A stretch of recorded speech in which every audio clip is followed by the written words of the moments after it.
Can't stop me, I brought my rap. Can't stop me, I make you feel my rap. Can't stop me, I brought my flow. Can't stop me, better act like you know. You can't stop me, dog, you can't stop me, nah, you can't stop me. Jeez, we gotta turn that flame down on the stove. Gotta turn the flame down on the stove, man. That pot. All right. It's that pot. That gumbo. It's that 8 P's of male masculinity gumbo. Necessary. Crazy necessary. You can't stop me, I brought my rap. Can't stop me, I make you feel my rap. Can't stop me, I brought my flow. Can't stop me, better act like you know. You can't stop me, dog, you can't stop me, nah, you can't stop me. You can't stop me, dog, you can't stop me, nah, you can't stop me. You can't stop me, dog, you can't stop me, nah, you can't stop me. You can't stop me, dog, you can't stop me, nah, you can't stop me. You can't stop me. Kevin, we back in studio. Yeah, man. It's about to be a mixer. What you say? Mixer. Let's welcome the people to this mixer. We're gonna mix layers 1 and layer 2 of the 8 P's of male masculinity. All right, you had to love. You know what mixer, man. What we mixing up? We're mixing up a heavy lift into this discussion of the second layer in the 8 P's of male masculinity. This is gonna be a conversation. We're about to start it off. Let's do it. Let's do it. Welcome back again to the TRU-Man podcast platform. We would greatly appreciate it if you would help us to build engagement by liking, subscribing, and even leaving a comment about what you think we talked about. The more you engage, the better. And we thank you. Men develop masculinity in layers. In layer 1, we discuss what a man develops in himself as he works through the elements of purpose, passion, and presence. Remember that? Now, here we are in layer 2, where we discuss the importance of the work a man produces and that which he gives to the world. When we get to layer 3, we will talk about what a man discovers in himself and that which he gives to God. Shoot. And we back. that got hot. Yeah. That came out the gate hot. Yeah. That was 0 to 60 in 3.5 hot. Yeah. That's a fast car. That's a fast car. Yeah.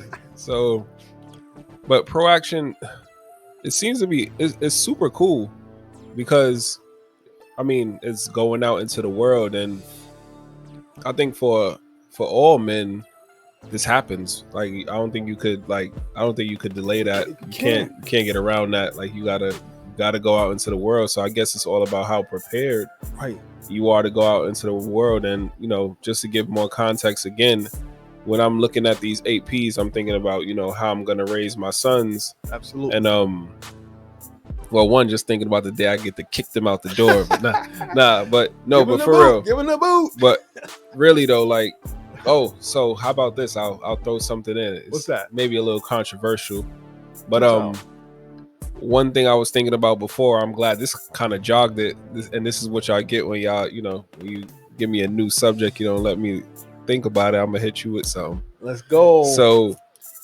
my thoughts are, you know, a lot of parents, they fight, they claw, they struggle to leave something for their kids. Mm-hmm. And when they say I want to leave something for my kids, what are they talking about? Usually, you know, finances, economics. 9 times out of 10, some type of an asset. It's an asset. It's financial, whatever.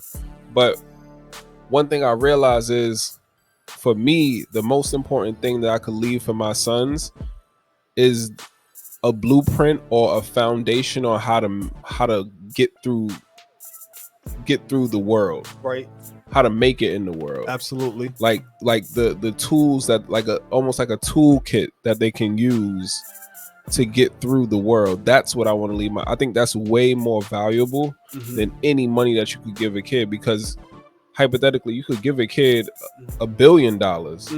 They could blow it if they're not equipped, or if they don't blow it, it could run their life. It could make them lose their mind. Yeah. But if you give a kid or young man or young lady the keys to navigating through life, then they have if they want all the money in the world, they can go get it. If they don't, they don't have to. Absolutely. So I think it's super important when equipping, when thinking about what you're going to equip your kids with, to go out into the world. But two, I feel like, because this actually comes from experience that I went through. Mom, I'm gonna talk about you a little bit. All right. My mother, she was super stressed out. Like, she's retired. To Kel's mom, if we have to clip anything out, we most certainly will. It's fine. It's fine.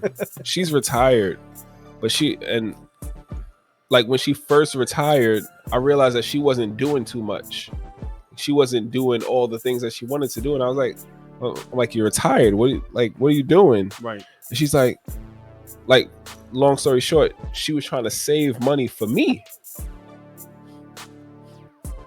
God bless my mother, one, because there's that type of love. Absolutely. Like, that's a mother. Absolutely. So bless my mother. Yeah. But for a son who's a man who has his own family, who's going to make his own way, who's making his own way and has made his own way, I want to see her happy. Absolutely. And that was my message to her. It was like, you be happy. Right. You feel what I'm saying? But she was so stressed out about making sure she leaves something for me that she was going to hinder her happiness in her retirement. Right. And that's what made me think about this. It's just like, you could, Ma, you left me the most important thing that you could leave me, which is how to navigate through this world, how to get my own money, how to provide for my family, how to love my family. That's all I needed. Money, I have money, I know how to go get money. I know how to work, I know how to build that. So I understood where she was coming from, but it made me think, it was like, man, she was really gonna not have fun because she wanted to give me something that was fleeting, almost like temporary, for, in a sense, if you don't do the right thing by it. But she had already gave me something that was lifelong, which was how to navigate this world. So I think it's super important. And I think, just to tie it back into proaction, it's like, proaction is men going out into the world. We have to be prepared to go out into the world. Absolutely. To me, the best way to prepare a man to go out into the world is not just to teach him how to get money. That's part of it, but he also has to learn how to get up on his feet when he get knocked down. How to make the right decisions, how to have discernment. Absolutely. How to care for people, family and other people around you. For sure. Right. And then we go into things like presence. You need to know how to have the right presence, in order to navigate different rooms and different situations. So, these are the things that men need in order to go through proaction. Not just, I'm gonna teach you how to get money. It's like, yeah, I'm gonna drop it there. Nah, that's super cool, man. Man, so many things. One, that touches me, always touches me, is the heart of a man towards his mother. Many times we have such soft spots, for appropriately so, for the people who have looked over and looked after us, and it's hard to do anything but show appreciation when we're on the receiving end of that. And that's what we just saw with Kevin. So, definitely salute to that. When we're thinking about these 8 P's of masculinity, it does come into my mind sometimes about how this might benefit maybe mothers who are dealing with raising sons.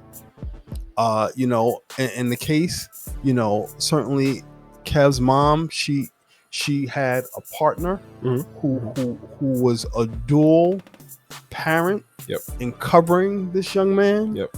Right. But we know many instances where that's a bit of a challenge. Maybe the dual parent strategy is a challenge, right? We live in a world where it's more prevalent that we're going to see attempts at either co-parenting or single parenting, way more prevalent than dual parenting, right? And this is the thing that we would convey to the mothers who are dealing with raising young sons, that we're saying that children need a runway to be able to go off and gain flight. They need a runway, and they need the runway to be structured and prepared, and they need to be kept on the runway in order for them not to swerve off and crash. Right? We do understand that adolescent, if they're not developed, if their mind and their energy is not channeled, they can go off on tangents, things that take them aside in different ways of the world. Certainly the streets can be calling their name. So we're just saying to provide a runway for young people that they have the best chance to springboard into this element of proaction, into the portal of moving into the world and going into the world. Like Kev said, it's not really just all about money. You know, sometimes we think that if we're providing in some dynamic way, or, you know, even if we have abundance, you know, it's part of the concept of male masculinity, that abundance is not an absolute and clear indicator that a man is walking in masculinity. You know, so here's a whole other assessment.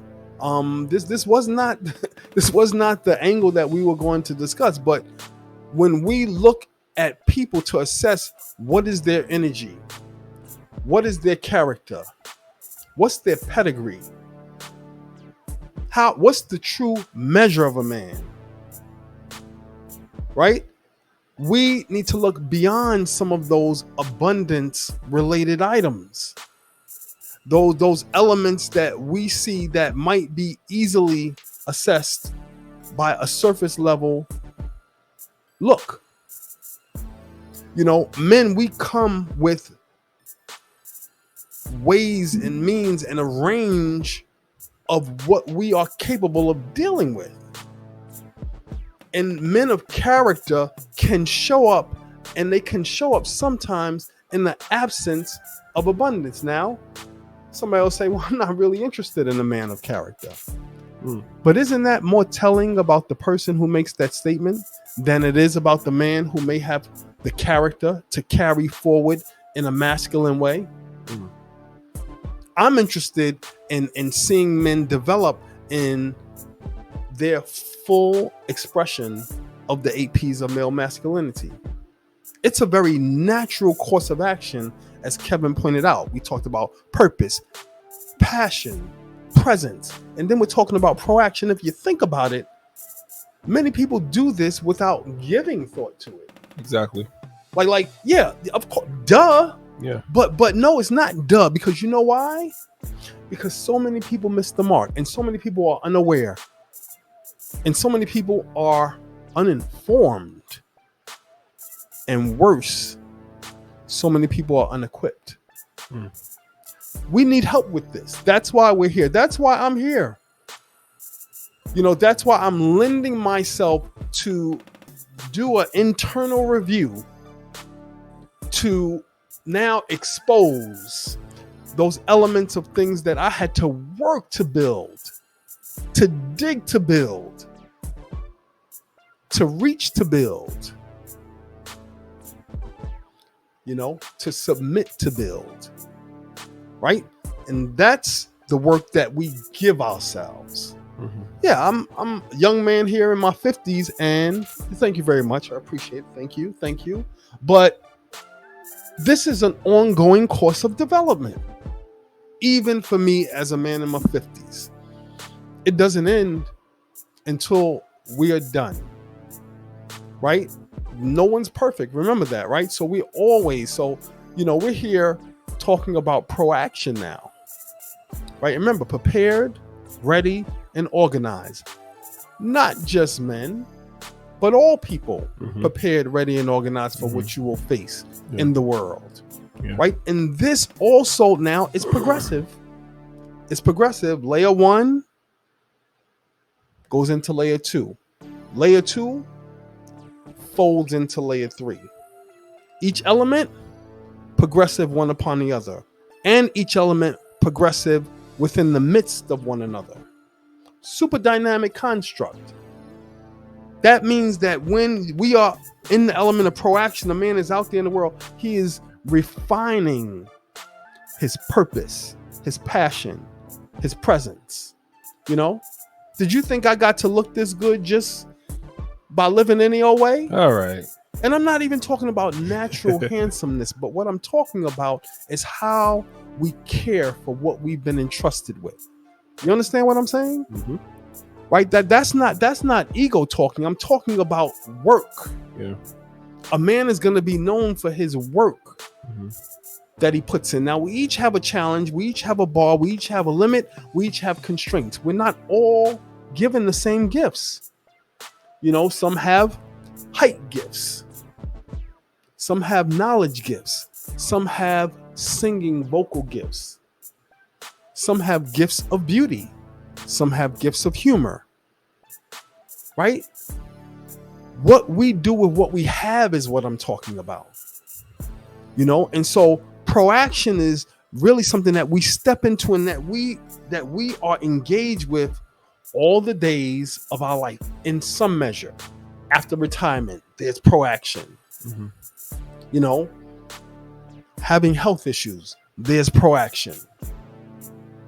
Living at each and every stage of our life story, there are elements of proaction that are required with us. Even if it comes down to someone who is on what do you call that? A life support machine. Blinking and thinking. That's some element of proaction. You get it? Right? But we build this up. We build readiness for it. And when it's go time, it's go time. Right?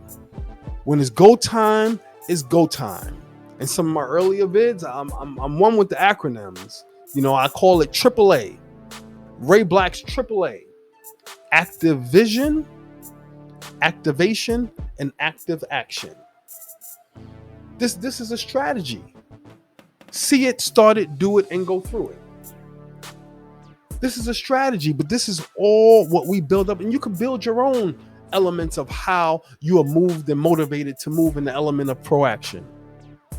Right? But for young people, we need to look at them and recognize that they need aid and assistance to form the mental, what's the word? The mental strength? There's another word for it, but fortitude. Okay. Fortitude to be able to move into what they need to with confidence. If they aren't prepared, they're not moving out in confidence. They're moving in insecurity. So we see an epidemic of people with insecurity. Yeah, but what can we do in advance to ward this off? Maybe let's speak this over our family, speak this over our people, speak this into the ether so that people can hear and see that there are things that we can do to have a lasting impact on the way people show up in the world. So when we talk about purpose, we're talking about getting in place to harness what you were designed for, to have this type of impact, to have this type of impact on the world around you, on the people around you.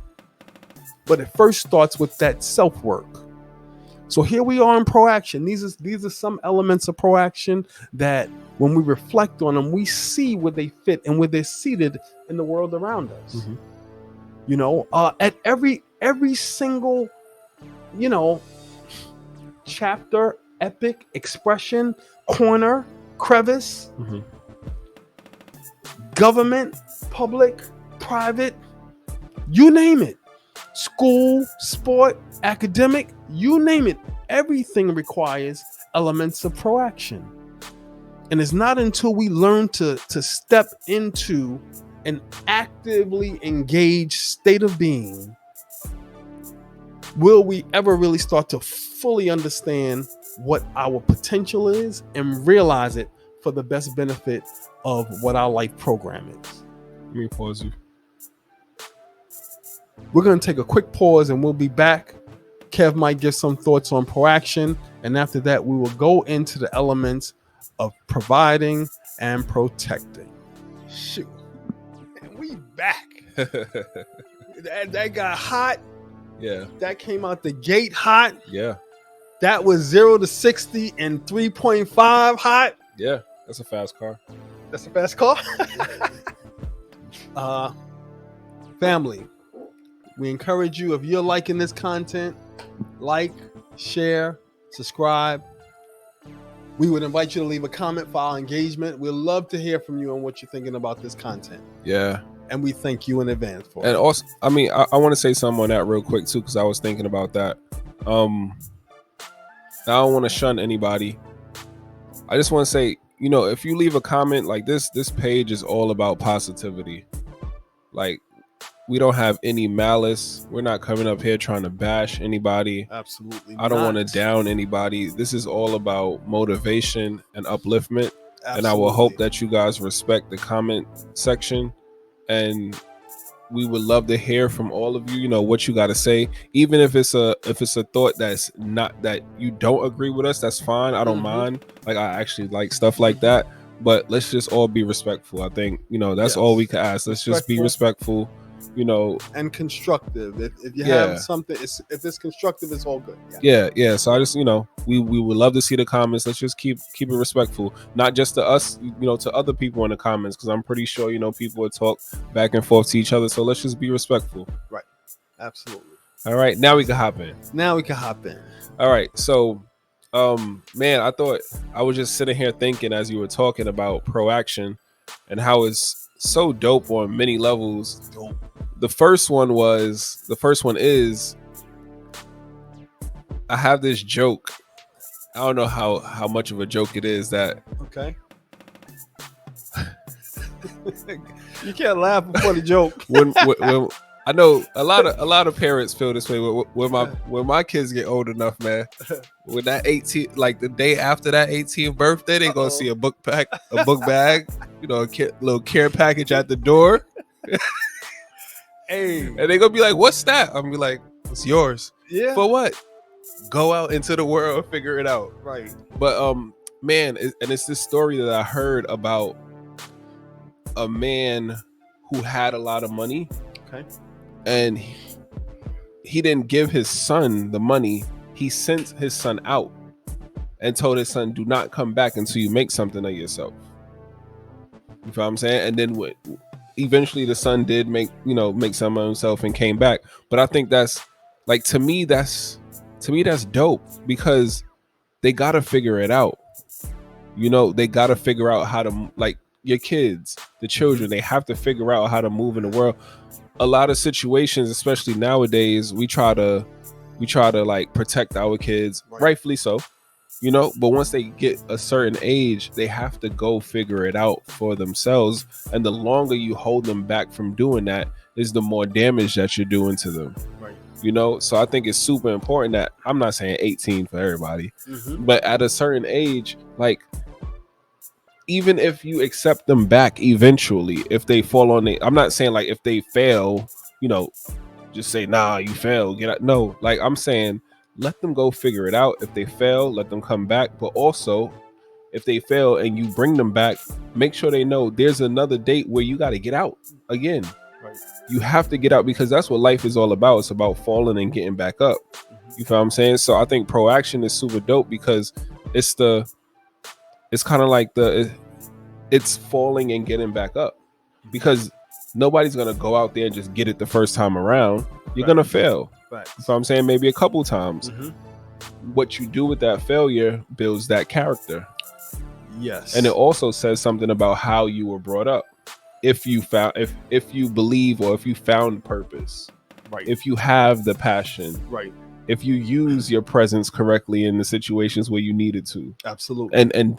and even other aspects, that we probably haven't spoken about, so proaction is super dope in that way. And I'm gonna let you talk in a second, but also I was thinking about a bunch of movies that I watch, like some of my favorite movies, like Hunger Games and things of that sort, like Ender's Game, and like the big movies, even Marvel movies. It's like proaction is in all of them. Yeah. Because it's like you got to go out and get it. You got to go out and do it. You have to go out and defeat the bad guy. Spider-Man, you have to get up with great power comes great responsibility. You have to go out and do it. Talk that stuff. Right? So it's like proaction is like everywhere. Yes, and like you said, it's not, but it's also, I think what's super dope is not just kids. It's like you get to a point in your life where you might find yourself comfortable in a position, but there's another level to go to. And in order to get to that next level, you have to go out and do it. So you're like a kid again, having to go out and do it. You might be stuck at a job where you just feel like, oh man, like I'm stuck. Yeah. Good. Now use proaction. Go out and get what you really want. Absolutely. Right? So this, like, proaction just lives in so many different places. It's absolutely kind of dope. It does. And you brought something to mind in regards to those movies. Now that I'm thinking about it, the movies can have a circuit of information related to our topic, and content. If we think about it, certain action movies, more so that's more of what I would watch as well. Yeah. So I can't really speak too much about scary movies. I could talk about rom-coms. They got proaction too. They got some proaction. Me and my wife watch rom-coms. Is that right? Go ahead, bro, man. Putting in that homework, so to speak. Pardon, I'm gonna stay in my lane. But respect to the household, though. The action movies. Here's a suggestion for an exercise for young people, or with young people. If they go out and see, what's out now.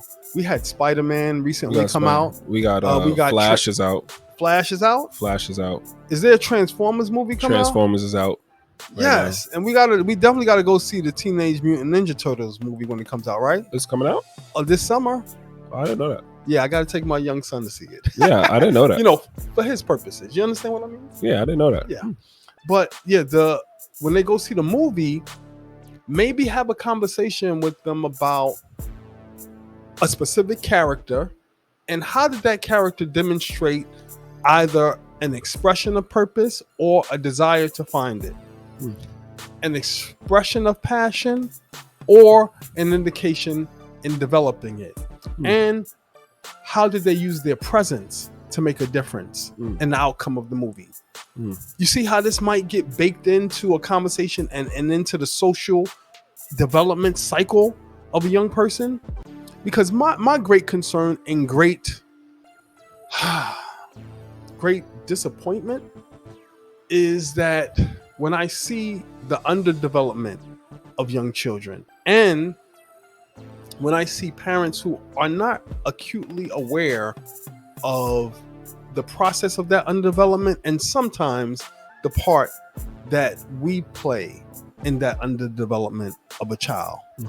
I've been there, right? And looking back, I can see what it was. We get so caught up in trying to come out on the winning side, the side that's left standing, that there is collateral damage in the heart and minds of our children, and we are not doing enough within the community, between parents, within sectors of society to eradicate the effect of the negative consequences of adult behavior on a child's development. It's bad, people. It's really, really bad. And we need to start talking to each other. I'm not going to say too much, but I am going to say this, okay? Everybody has to put a foot toward the solution. Okay, everybody. And what I sense is that it's a heavier lift for some than others, right? It's also not encouraged as much on in certain situations. I have to be real careful, with how I put it. But I'll just encourage families, read between the lines if you can, but there's more that can be done. Self needs to be put aside, and then more engagement on what's going to work the best. And I'll leave it there. Yeah. And we'll talk a little bit more maybe on outtakes on that, on how to present a better message on what I'm trying to say here. You feel me? Yeah, he trying to dance. So I'm trying to dance right now. We're gonna dance to the next subject. How about that? Take that. But nah, for real, proaction is super important. Yeah. It got me excited. Because whenever you could put a title, a word to something that you already knew about, but you didn't have a word for it, now you got a word for it so you can focus on it. For me, that gets me excited. So it's like whenever I need to be proactive, and I had the word proactive. Absolutely. But for me, proaction gives it a whole nother twist, because it's like get up.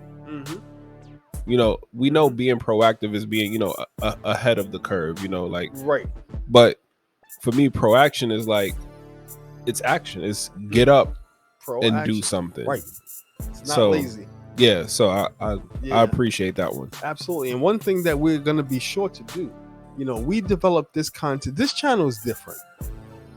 This channel actually has a regiment and a program that we are sitting on. We aren't doing other people's content or like reacting to other people's content. And we may do some of that at some point. But what we're focusing on now is laying down what the channel stands for. And this is going to be a recurring theme on the TRU-Man podcast channel. So we will see more talk on proaction, and it'll come up when we are having other discussions. Yeah, for sure. All of this will. All of it absolutely will. So with proaction, as we said, each element lends itself to, move into or incorporate the next element, and it continues. It's dynamically progressive, I think was the term that I used, right? And when we're talking about the next element, we're talking about provision. We're talking about provision. We got here finally, right? This is really the epic part of this whole series. Everybody's been waiting. Yeah, what about provision? You know what I mean? We started off talking about a man maybe the word on the street is he doesn't really provide and protect, or there aren't enough men out here who can provide and protect, or the way and manner in which a man provides and protect. But what is all of that seated in? All right, Ray Black. I know we about to go in because I'm about to be vulnerable. Okay. But before that, can I get some good alkaline? I need some water, bro. All right. We'll be right back. I just need some water, y'all, because we about to go in. Provision. Stay tuned. 5 seconds. Literally. Not even. All right. We done slipped back up under here in the lights. You know what I'm saying? Up under the lights. Yeah, I need some good water, man. I stopped the pod for some water. You gotta stay hydrated. Absolutely. I think you had some more ideas, or was I starting off on provision? No, we started on provision. So what do we have with provision? We were talking about, man, it was so much. When we started talking about provision.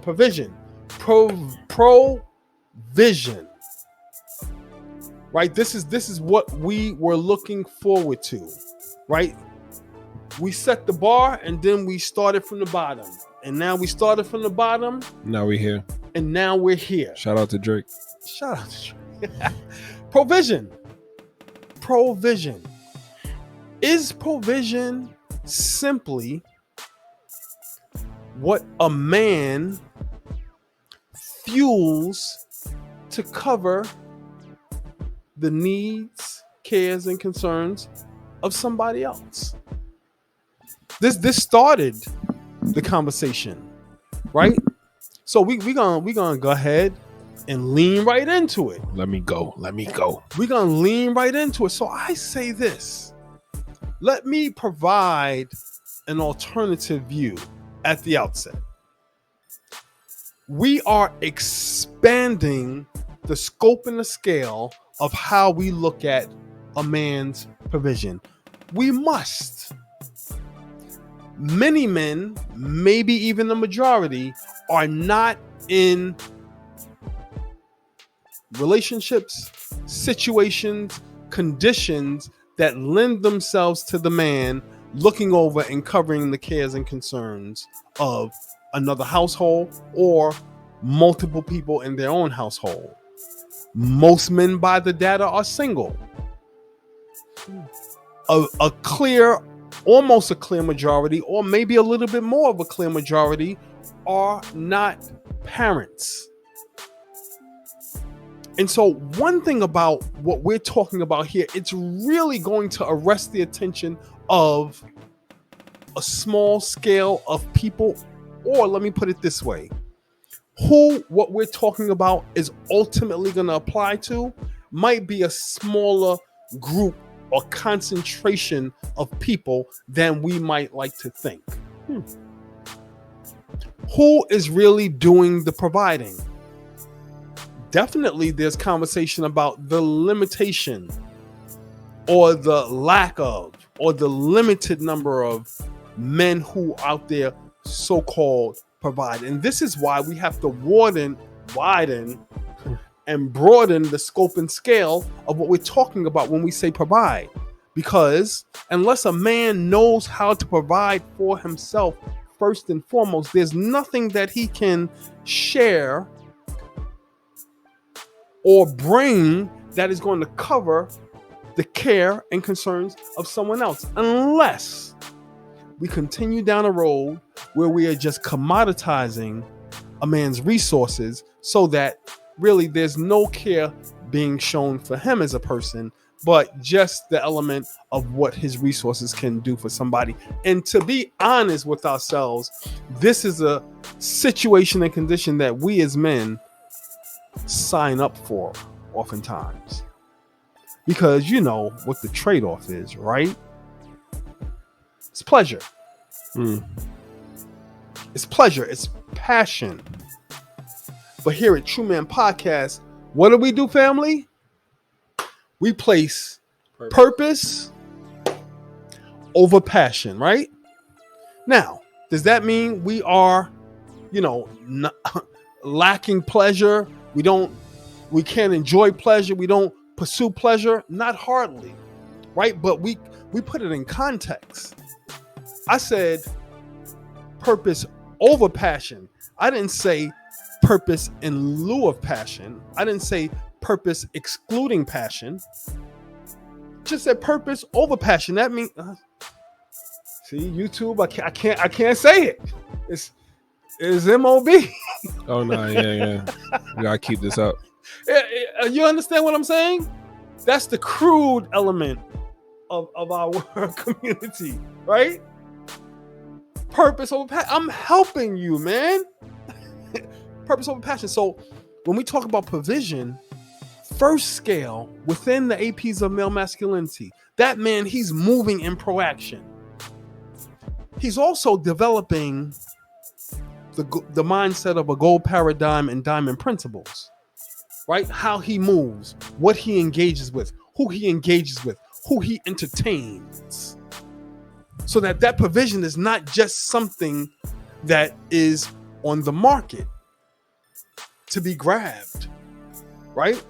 Sometimes, men, we just make what we can provide, the element of our provision, as low-hanging fruit without understanding that provision is really, here's the square of it all, is that provision is what a man uses to house his whole program.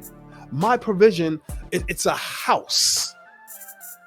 I have an element in essence a kingdom, right? And in my, I'm gonna walk into it, in my observation, in my vision, in this construct, right?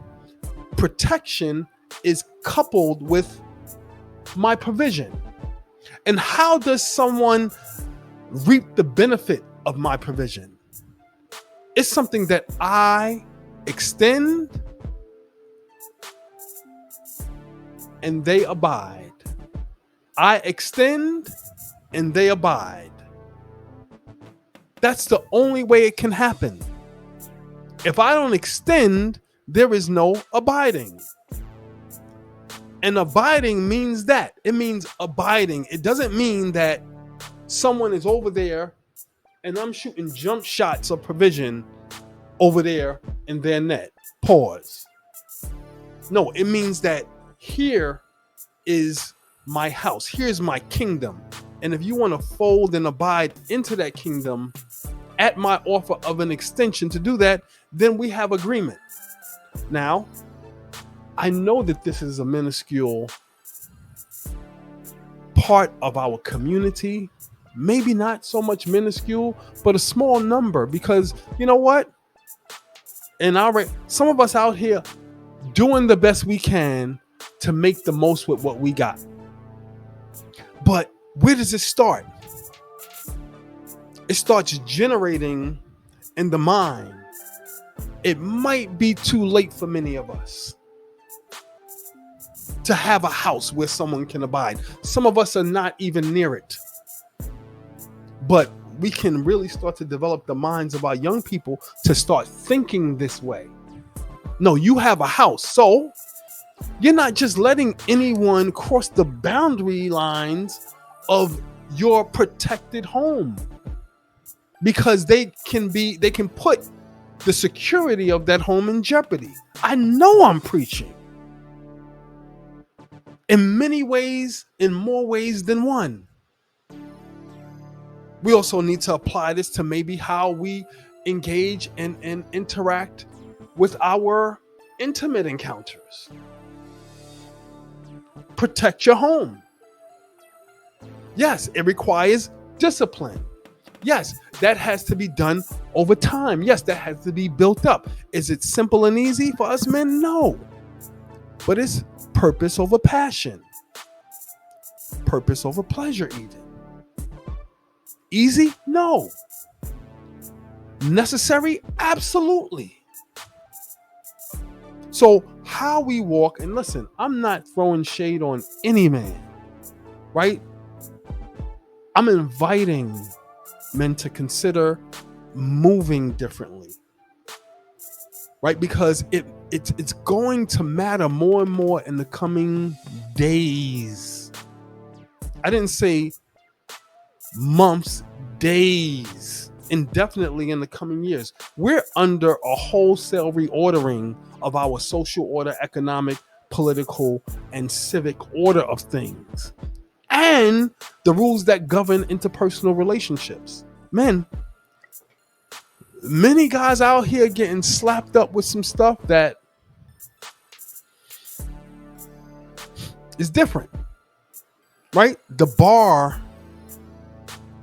for your destruction is lower. Here's the bar. The bar used to be here. Here's the bar now. The only thing that has to happen is the allegation just has to measure slightly above the bar.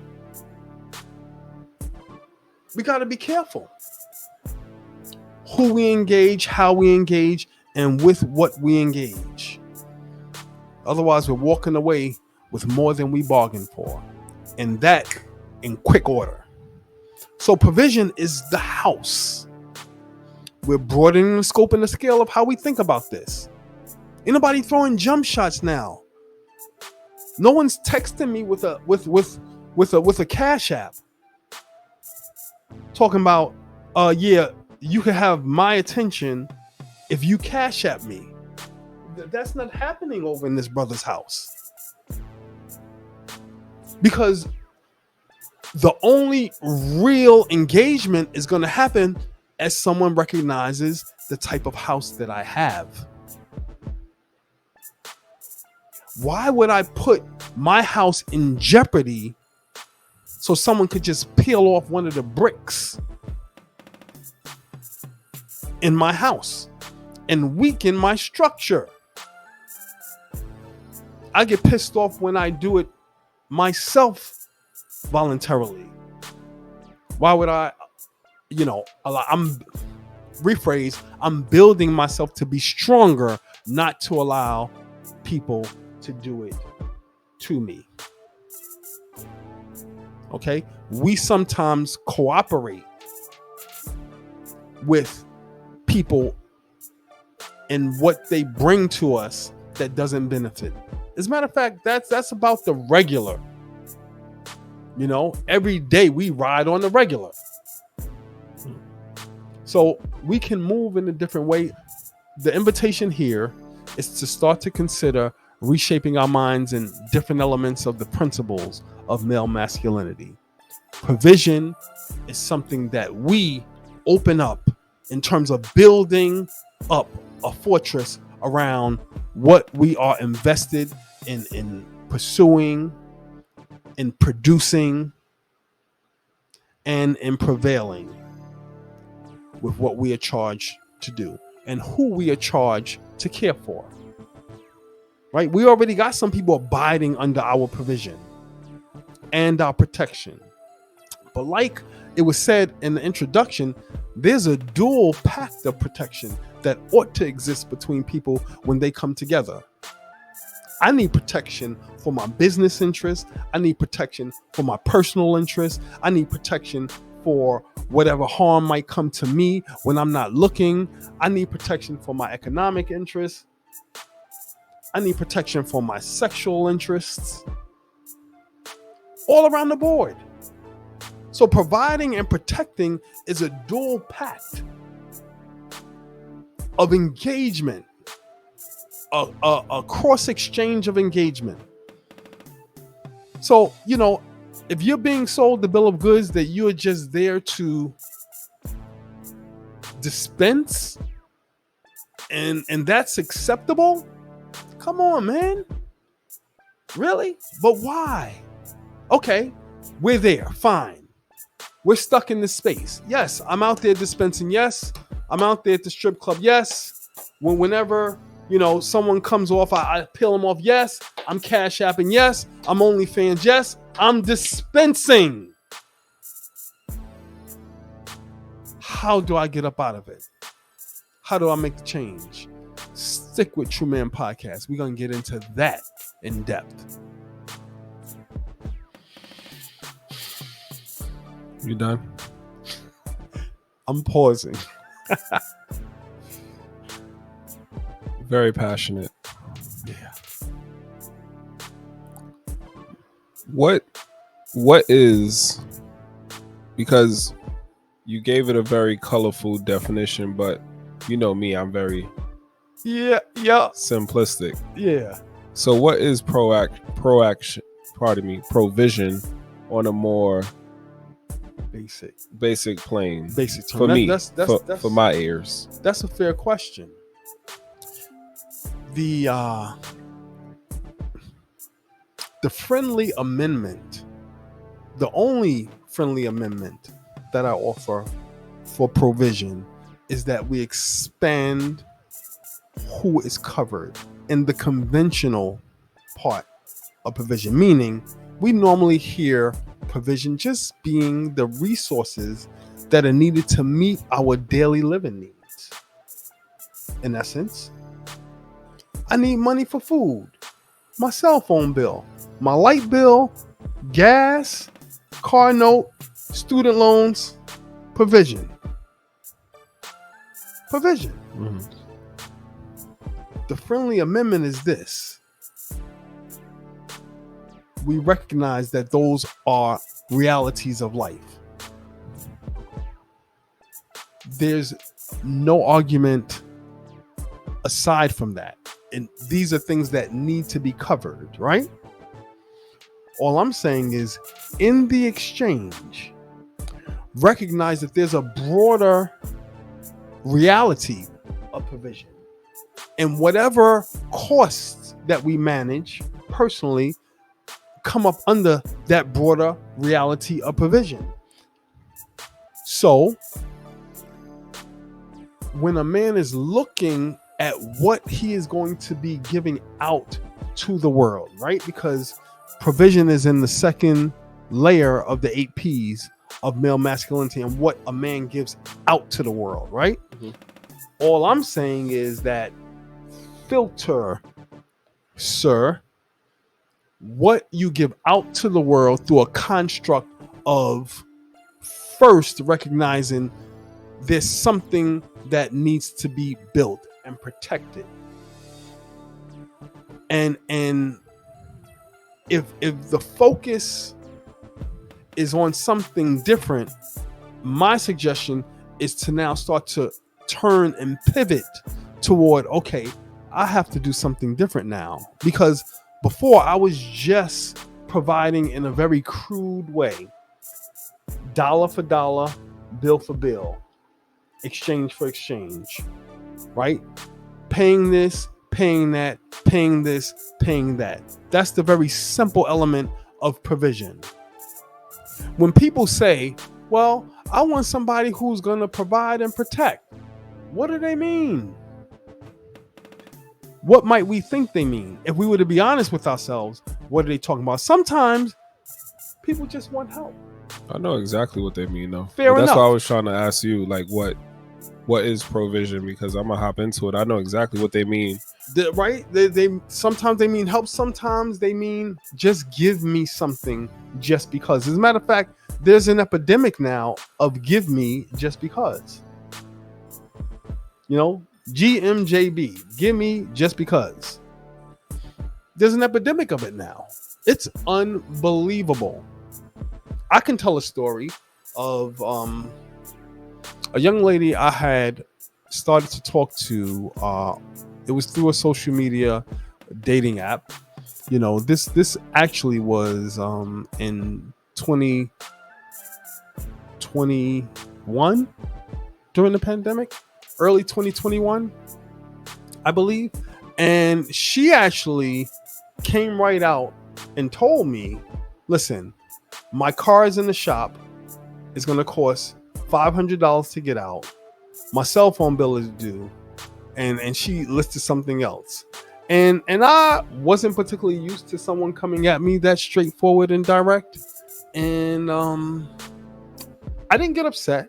I didn't get upset because I'm under the mantle of I have a house. So I said, ma'am, you know, there are going to be some better guys out there who can really help you, you know, than me. You know, I bid you a farewell and wish you the best. You know, and that's really, it's like a sidestep. You know, they know who to go after. Did I have $500 in her cell phone bill money and whatever else she asked? I probably could have just peeled her off. Just like that. But that's a dispensation. Value mindedness over consumption mindedness. And so if someone came to me and said, hey, my guy, listen, I have an idea about how you can build value. And maybe, you know, if we collaborate and do this together, or I can bring this of value to you if you consider this. That's a fair approach. That's a fair representation. Now, whether I take that offer, that's up on me, right? But just this give me just because I exist is weird. It's very weird, but it's an indication of something else that's going on with us. That we're susceptible to someone approaching us and being able to put us on the hook to give me just because. It says something about who we are and the work that we need to do. And I'll pause it there. Because I go on and on. All right. So to simplify this, for me, provision, the way I think society sees it, is a man providing for a woman, meaning paying the bills, making sure she's taken care of with money, and that's it. Protection comes down to sometimes physical protection. I feel like when ladies say that, they actually mean physical protection. So if something was to happen to them, you should be the one to protect them, and everything else that falls under that. I don't think people are thinking any further than that. But I had to learn through my own circumstances that, well, one, I do want to take y'all down a little road, maybe in between or before I get down to provision. But so I'm going to take y'all back for 2 seconds. African Americans, we went through slavery. We got free. We went through segregation. We got free on paper. Give me free. We got free on paper. Okay. No chains. Okay. Went through segregation, and started clawing our way, into regular society.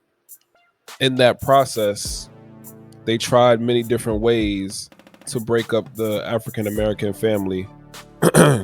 One, they did it during slavery, and they also tried to do it after slavery. Mm-hmm. And some of the ways that they did it were with finances. Mm-hmm. So they made it harder for the African American male to get a job, mm-hmm. which is why men started turning to quote unquote gangster life / selling drugs and things of that sort. This is true. And when they did that, they also made it easier for the African American female to get a job, breaking up the family household, because naturally a man wants to provide. And when men started feeling like they couldn't provide, that caused the wedge in the family dynamics, which started breaking up families. These facts are indisputable, people. If you need to go and do your own research, please do. But we're not going to contend with validating whether or not this is actually true. It is. Trust and believe.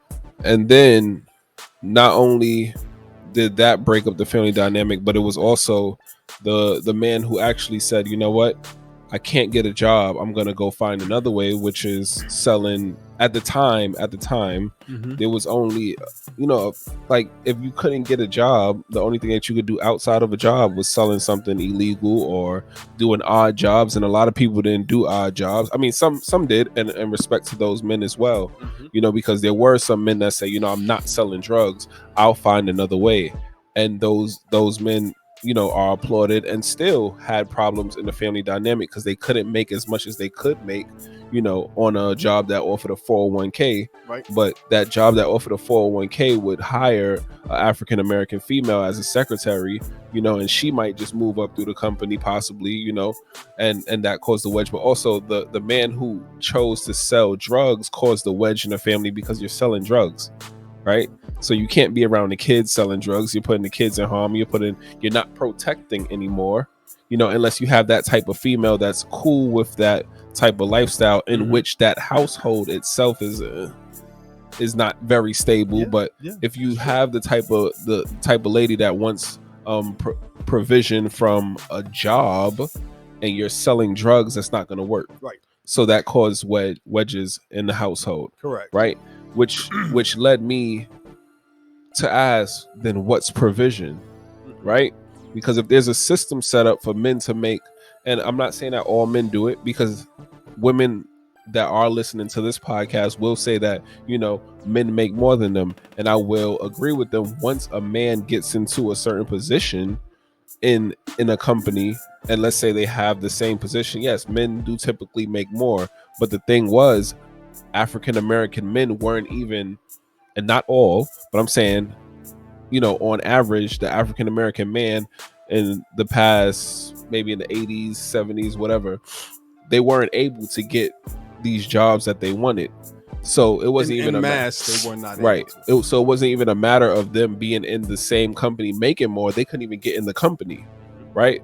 So that caused the wedge, which made me think, like, what is then for the man who makes less, what is provision? Because females say, you got to make more than me, or like, for me, that's in my head. Like, when you say provide, it means that you must make more, and then in making more, you have to make sure, even if the woman works. Before, it was you make more, the woman doesn't work. So let me ask you a question then, because I prefer that you speak on it than me. Yeah. Then if it's true that historically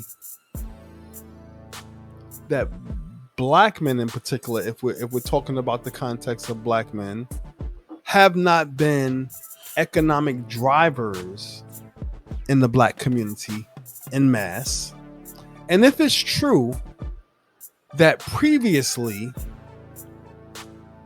there were more two household black families than there is now, I want to ask my question particularly, then how is it possible that someone can then now start to structure the demand for more providing than had ever previously existed?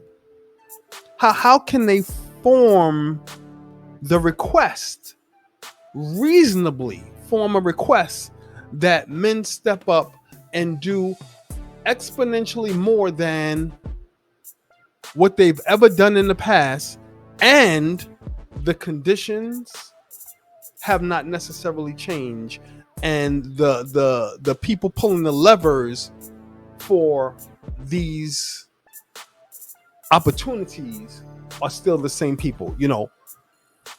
1% of the wealthiest people hold like 90% of the wealth, or a very small portion. I don't know the numbers exactly, right? But a small portion of people hold the levers of power. And the social arrangement now is that there are popularities and special interests, right? There are popularities. And so when there are popularities and special interests, I said I was asking him a question, right? The popularities and special interests move up in terms of their influence and leverage on what they can extract from the market, whether that be the job market, economic market. Listen, I'm not complaining. Men, we usually don't. We usually step up and say, all right, it is what it is. And so I'm going to do the best I can to work with what I got to make the best of what I can. And that's actually what I encourage men to do, right? But to do it with a mindset that we ought to do this for the fulfillment of our own development and purpose, right? And so it boggles my mind a bit when I hear the request, when I hear the demand, and what I derive from it is this: the request is not really a request with the intention of getting the result. In my estimation, the request is really just to maintain a power leverage in the marketplace. The request is to hold a position where when they come to the table or the interaction happens, it gives you a leg up in the negotiation. So then you can demand what's unreasonable. So demanding what's unreasonable seems to be the order of the day. Let's talk about protection a little bit, right? Because now... Well, before we talk about protection, one, you said you was asking me a question. Yeah, I answered it. Right. But go ahead. You heard the question, and I kind of asked it and answered it, which you're not supposed to do on a podcast. I'm learning. But all right, notwithstanding my answer, do you have a response? I'll give it to you right after this. We're going to break. He must need some more water.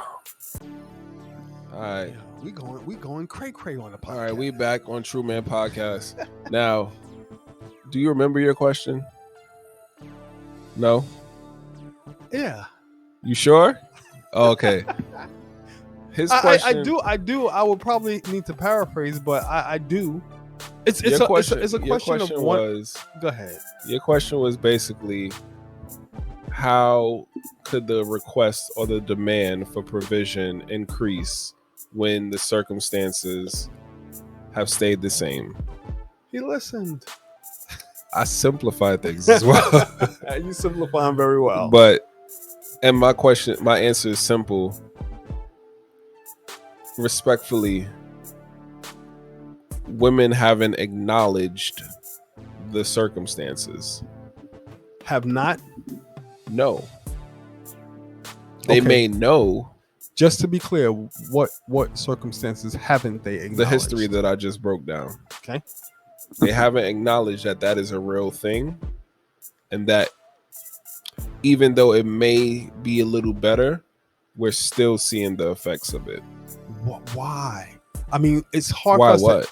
Why haven't they, or why are they having difficulty, or why are they refusing to acknowledge it? Well, what's one of the, and I want to be respectful to all women.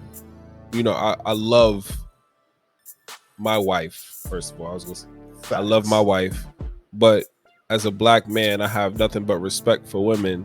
But I think some women can attest to this too. Like, it's a funny joke. Like, what's one of the hardest things for a lady to do? And it's to say sorry to their husband, right? I attribute that to why they haven't acknowledged the circumstances. It's almost like saying sorry. It's like it's circumstances it's not pretty to look at. You know, it's something that you have to face and say, we have to do something about this. And normally the we have to face this and do something about it attitude comes from men. Right? And that's where protection comes in, right? Because we have that, there's something to face. I'm going to face it. That's a man's attitude. And I'm not saying that no women have it. I'm just saying, on average, that's a man's attitude. That's why they say we're here to protect. And I think I attribute that to why they haven't acknowledged the circumstances, is because it's something to face. But not only face it, you have to do something about it once you face it, because it's like it's there. So like, what do you do about it? You know? So I think that's why, you know, the requests have gone up because of culture and society, right? Because, and here's another problem, in the African American fight is very nuanced, because we were fighting civil rights, but at the same time, women were fighting women's rights. Right? So women, our African American women, are fighting two battles. You know what I'm saying? It's the African American battle, and then it's the equality for women battle. Okay. And they're split. And you know how it is when you're split.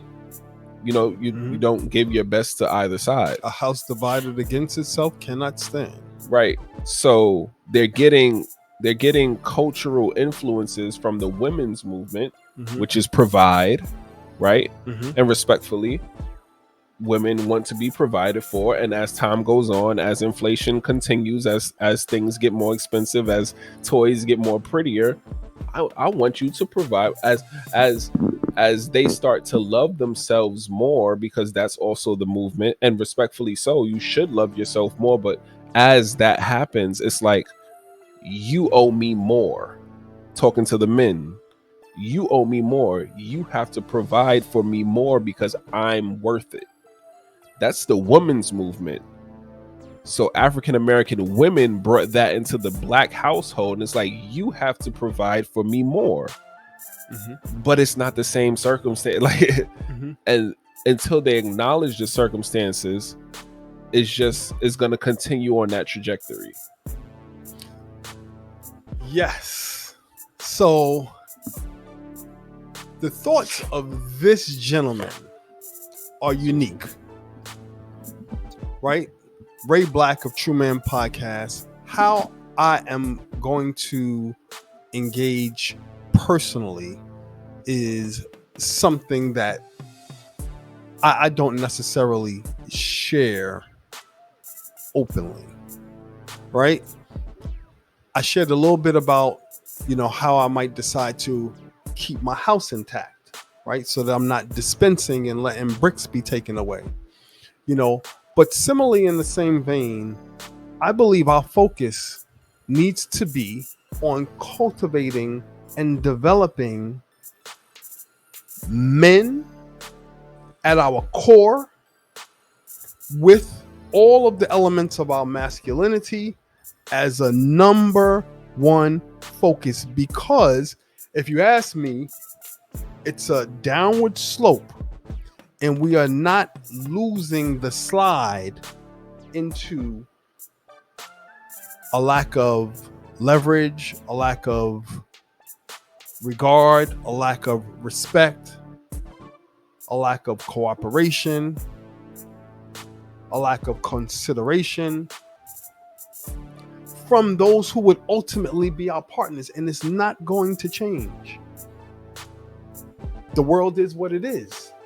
I'm not saying anything bad, but I just think our conditions aren't going to get any better. They're not going to get any different. And that's why our heart has to go out to the men of generation, what is it? Is it Generation Alpha, Generation Z? The younger who are going to be they didn't come up with a name yet. Moving into the area of socializing with people in their group complement. And we need this. We need the APs of masculinity to almost redirect and say, listen, here's something to focus on, because when you're moving with principle and purpose, that generates a different response from people. So the order of our mechanisms are purpose, value, legacy. PVL. This is a concept that I'm going to explore more a little bit down the line. Purpose, value, legacy. And it's nothing different than we have been talking about since the beginning of this channel. But when a young man is thinking about how to engage, if his mind is on purpose, value, and legacy, that's going to cause him to behave differently than if his mind is on pleasure, profit, and any other P's that might be appropriately listed under that category. Mm-hmm. So, we have options that are in our corner to activate. And this is really, to me, the only answer that we have to the current condition of our the changing social norms. Mm-hmm. All we can do is start to refabricate the internal mores of who we are as men. Yeah. That's it.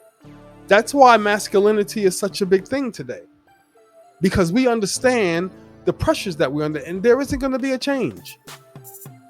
For the most part, people are going to choose the easier route. Water gives way to the easier route. That might be an answer that you can look at it that way. The answer to my own question, why isn't the struggle really acknowledged for what it is? Because water is going to give way to the easier route. And acknowledgement requires self-reflection that requires work. That's harder to do than what is an easier option in this day and age. Mm-hmm. And most people are going to choose the easier option. This is not just on the female side. This is the same thing with men. We will choose the easier option instead of the path less taken. I have an aunt who many years ago, maybe in the late 80s, she gave me a plaque. It's still hanging on my wall. Very simple wood plaque. It says, "Do not follow where the path may lead. Go instead where there is no path and leave a trail." We're leaving a trail.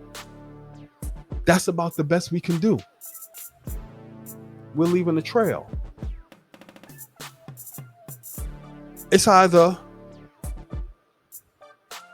purpose with its promise or passion with its pleasures. but you can't hold on to both. PVL, purpose, value, legacy. All right, let me hop back into provision. I thought we was going on to protection. No, we ain't finished provision. You finish off provision. You think so? I said you. Oh. I'm saying I'm So inviting you to. So provision, just to do that so we could hop into protection. So provision is not just providing monetary or financial value to Correct. a situation. Provision is also providing the necessary ingredients and things to your house. As Ray Black calls it, I would say your family. So providing the necessary things that they need to thrive as well. Now, one thing that I learned after getting married, Okay. which is interesting, right? But one thing that I learned after getting married, actually, we had this conversation. Okay. And one thing that I learned after getting married is that I'm the head of the household. And I pause and I give some time for that to breathe, because one, I do want people to say, then what were you thinking before? Mm-hmm. Or I want people to say, what does that mean? Mm-hmm. I want you to think about that. We had some deep conversations. We on did, this and concept. I was on the side of, and I want every lady in the world to know that I respect you to the highest. In our conversations, I would say we're equal, which we are. Man and woman are equal, but we look for certain things in our partner, and that's where I had the disconnect. I didn't know that my wife unconsciously would be looking for me to lead. I thought that it would be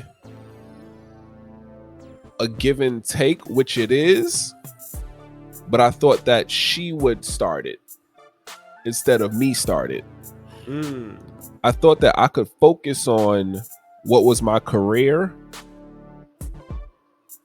while she start the back and forth about how we were going to move forward as a family. Right. And chaos happened. Yes. And it wasn't until I said, I have to do this. My family has to move like this. And in order for that to happen, I have to bring this to the table, tell her this is what I see our family as. And in order for us to get, matter of fact, first of all, this is what I see my family as. Are you in agreement? Because sometimes you don't even know if the person agrees. Are you in agreement to how I see our family? Yeah? Okay. This is how I see us getting there. Okay. Do you agree with that? Some things yes, some things no. Okay, how can we compromise on that? We compromise, great. So now this is how we're moving. Right. And I'm the constant reminder of how we're moving. Right? Yeah, absolutely. I had to learn that while I was married. It's amazing. Excuse me. Some men should learn that. It's not, pardon me. All men should be able to learn that little piece way before they get married. Right. You should probably practice that while you're in relationships. Mm-hmm. Right? Mm-hmm. But it wasn't until chaos happened in my marriage. Mm-hmm. And I'm not saying like, it's not like I'm major. Yeah, generally. But chaos happened. Yes. And that's where I had to learn. And thank God I had somebody like you who said it to me beforehand. So I was able to like go back and like, maybe what he said was correct. Mm-hmm. So I was able to go and fish for that and then try it. Mm-hmm. Right? So imagine if I had it before I was married, right? Before the chaos hit chaos level, I could have been a little better. Right. Feel me? So I learned that providing as a man is not just money, it's providing the way. And my wife loves me more for it. I don't just and because if for me, if I'd have said this before, like before I had that revelation, I would have felt like I was disrespecting my wife. Da, da, da. No, I'm not the head. We're both the head. Da, da, da. Which we are equal. I want everybody to understand. Right. Man and woman, we are equal. But I'm bustling over here, man. Once I started leading, yeah, everything started falling. I mean, the way that my family dynamic is now, it's like where we gonna be in the next 5-10 years. Ooh, I can't wait. Absolutely. I can't wait. So provision is way more than financial. Yes. It's also providing the way, providing the ingredients, and making sure that your household is intact. Absolutely. Absolutely. Listen, salute to you, man, for the evolution. The evolution of manhood in the life of a man who owns up and steps up into what he is ultimately designed to be. And salute to your household. Salute to your wife for folding in for what was extended as providing and protecting. Right? That's an amazing story. And not one we see enough of. Mm-hmm. My concern is that the people who can be aware of how to do that, we need more people who can be aware of how to do that, right? One concern I do have over something I heard you say. Yeah. Okay, when I do hear someone make the statement that men and women are equal without, in the same breath, acknowledging that men and women are different, and he said it in his own way, but specifically making that statement, I think it's an important caveat, because I too believe that men and women are equal in our value,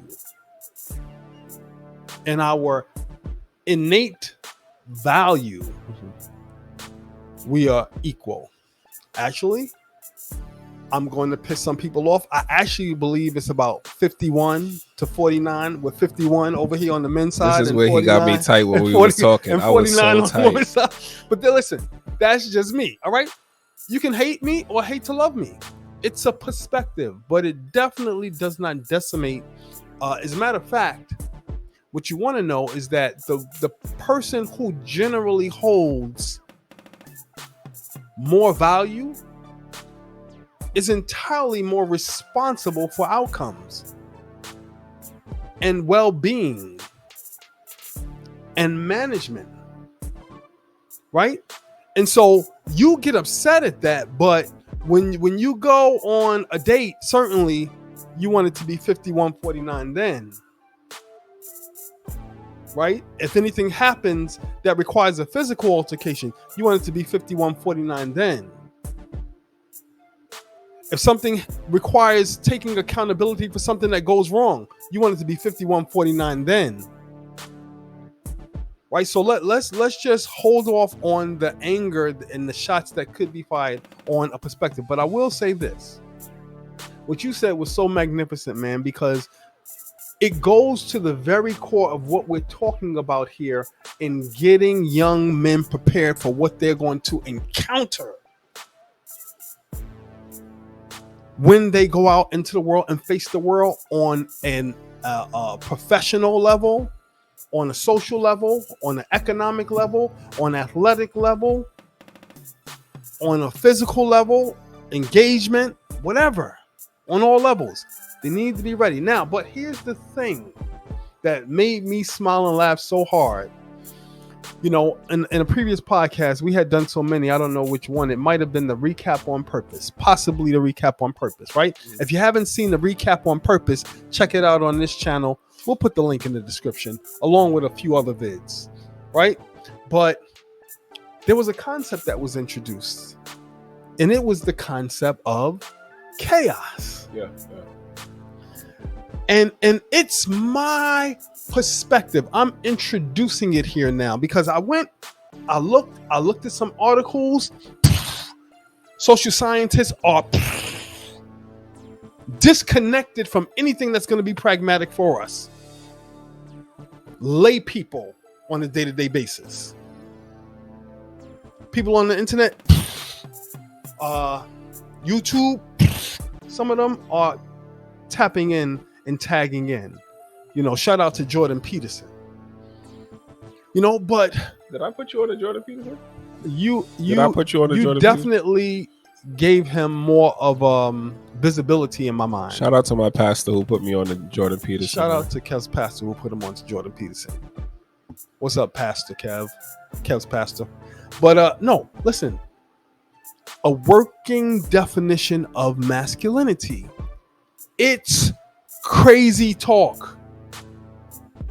I spoke to Kev before we started the podcast tonight, and I said, Kev, when we do in-depth conversations, we need to do definition of terms, because without a definition of terms, the conversation can go, 10,000 different ways. And so masculinity, we've been here. We're guilty. Yeah. Did we even attempt to give a definition of what masculinity is? Ray Black, what is masculinity? I'm glad you asked. You gonna do this here? Huh? You gonna do this here? I'm just gonna give the definition, and then we're gonna wrap up. And we're going to do more exploration. Again, yeah. I told you this channel is unique. We are building a basis of understanding. Whatever we say here is not just contained in the one podcast. This moves on in the canon of thought ideology for TRU-Man podcast. It evolves as a platform. Right now, what is masculinity? Check this out. Masculinity is... Thank you for joining today's TRU-Man podcast installment. We truly value your time, energy, and attention. Enjoy today's podcast. You will not be disappointed. A behavior that a man exhibits whose top aim is to bring chaos down to a manageable level and establish order. Masculinity is a behavior that a man exhibits whose top aim is to bring chaos down to a manageable level and establish order. That's what masculinity is. Oh no. No, he's 6'4".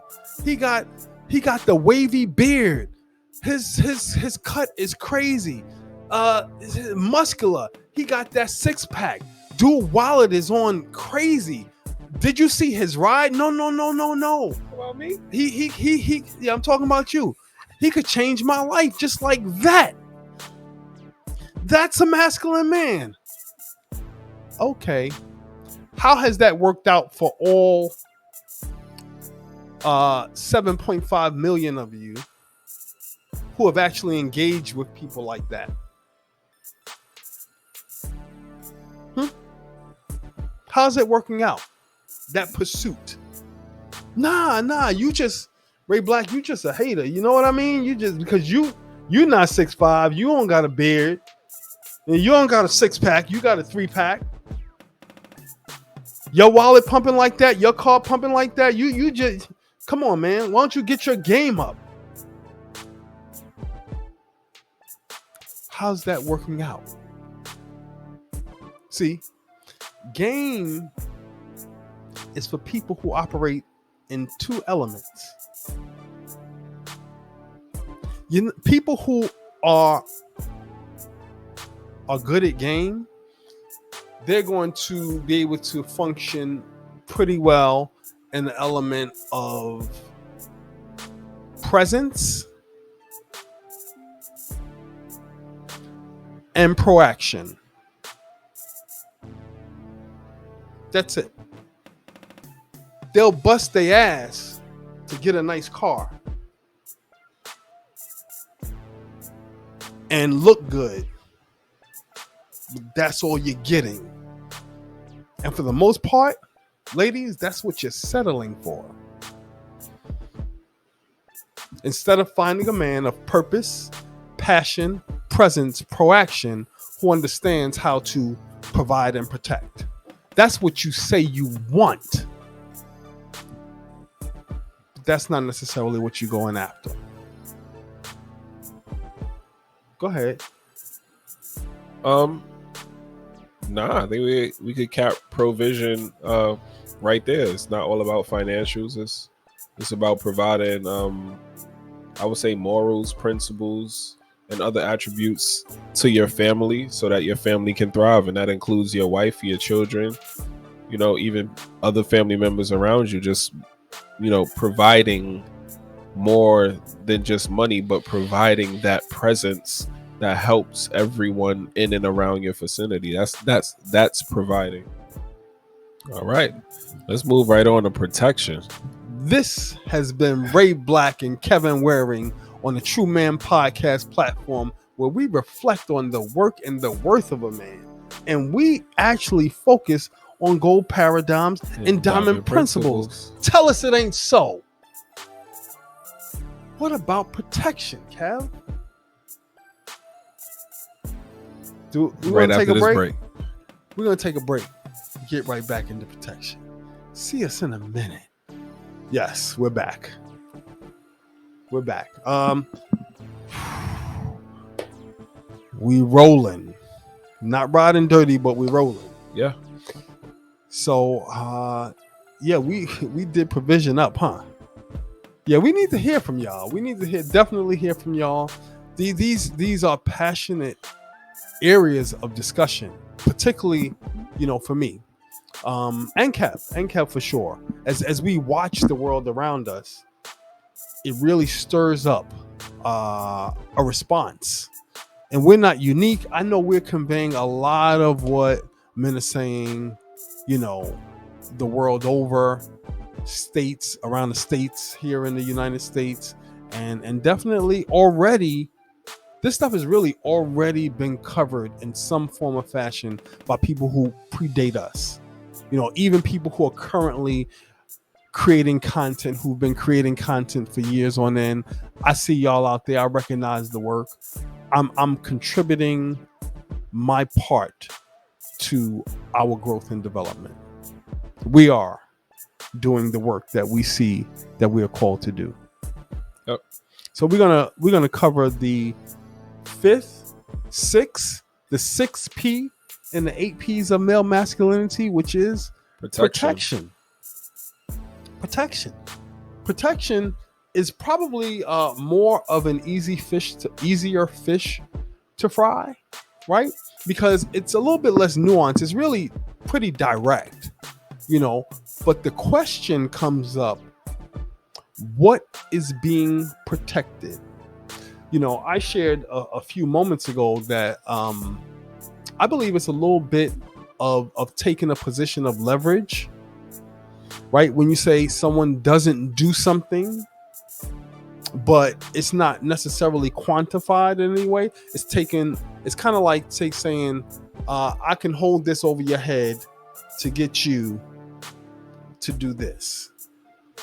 Like, because protection, you know, I'm a trained martial artist. And so fighting, to what degree and to what extent is the threat really there? And is it that it's occurring in such a way that, you know, one, men are required to step up and provide a defense to a direct threat. I guess that's what I'm saying. One, a direct threat. And then two, there's really no, as a martial artist, I know there's really no calculus of what a man's real ability is to defend a physical threat.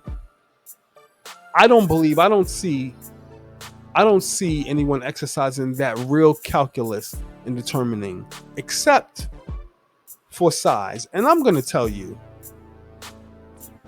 height does not equate to an ability to be a definite defense against a capable threat. As a trained martial artist, I will tell you that height does not directly translate or indicate a man's ability to be able to defend against a capable threat. Nor for that matter does muscles. But I get it that that's the impression no matter what. Because at least someone who's tall and big is a deterrent. Fair enough, right?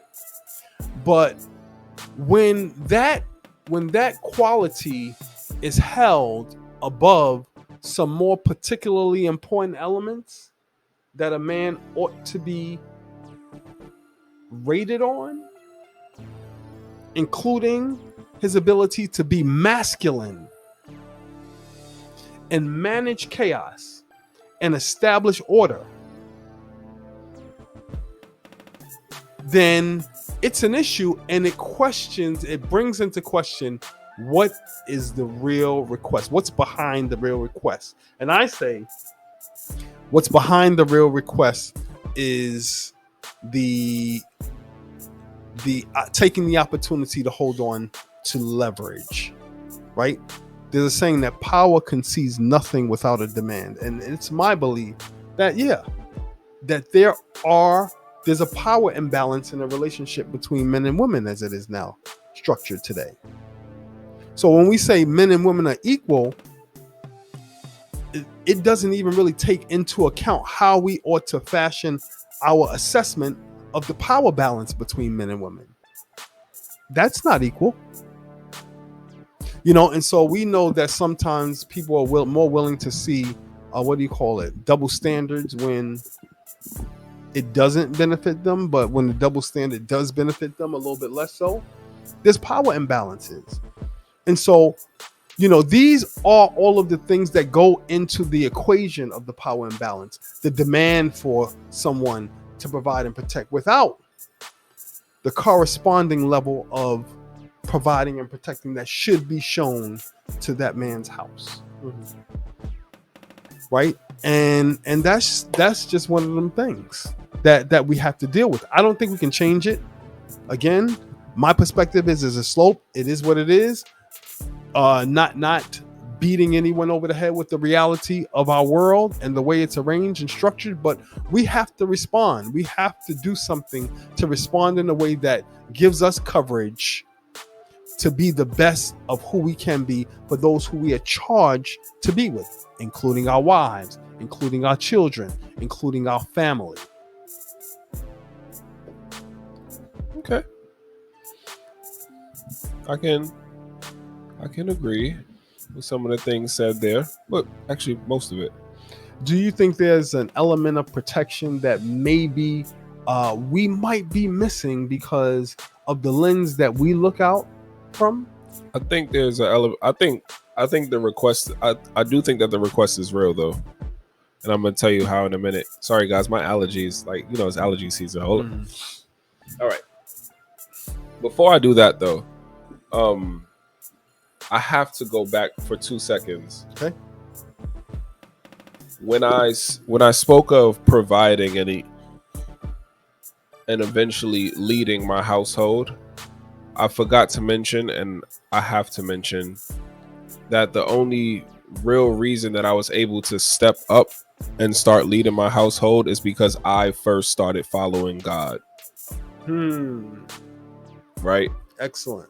And excellent. I'm going to lend this to the 8 P's or 8 whatever of female femininity. Okay. Young ladies. That's an open offer. We're taking requests for proposals. I'm not doing it. A lady who's out there, if you will, submit a proposal. Yeah. Ray Black at TRU-Man Podcast, that you would like to take on the challenge of developing the 8, whatever you designate, of female femininity. Yep. Or however many, letters you need. We're welcome to see the compliment in draft form. But one thing I learned from, I believe, going to church, and my pastor is, ladies shouldn't follow a man who isn't following God. And 9 times out of 10, a lady won't follow a man, like a woman's woman won't follow a man who's not following God. Right? And I didn't follow God for that reason. I followed God because I needed to. Yes. But the results that I got was that I became a leader. I started to see things. I started to care more about how my wife felt about things, how I felt about my wife, how I felt about my kids, how I felt about where they wanted to go. Because if I'm a representation of God and my household is a representation of God, then my household needs to be in order in such a way that it glorifies God. Yes. Right? Yes. And with that, then that means I need to lead. I need to make sure that my wife feels secure, feels beautiful, right? Feels wanted. I need to make sure that my kids feel loved, Right. that they're getting the right amount of time from me, you know. So all of these things came into perspective when I started to follow God. Right. So I had to make sure that I put that out there, because that's a very important component for me. Absolutely. And I feel like for anybody else who's listening, if you really want to know, like, that's a very important component is following God. Because like, it sounds like, when I feel like when you hear that, one either sounds cliche or like, I don't want to say esoteric, but like, just like, it's not of this world, but it is. And once you start to look at the word and read what it's asking you to do, it just makes you a better person. Like, it's nothing in there that's going to lead you astray. It's just trying to make you a better person. Like, it's a win-win. Right. So yeah, that's I want to make sure I put that out there. Right. You know, that I started following God first, and that's what put everything ducks in a row. Thank you, God. And we have to applaud when someone pulls it together. We have to applaud when we see a household in order. We have to applaud when we see a man and a woman representing to the best of their ability in a union. We have to applaud when there is a space for children to be developmentally encouraged in an appropriate environment of care, concern, provision, and protection.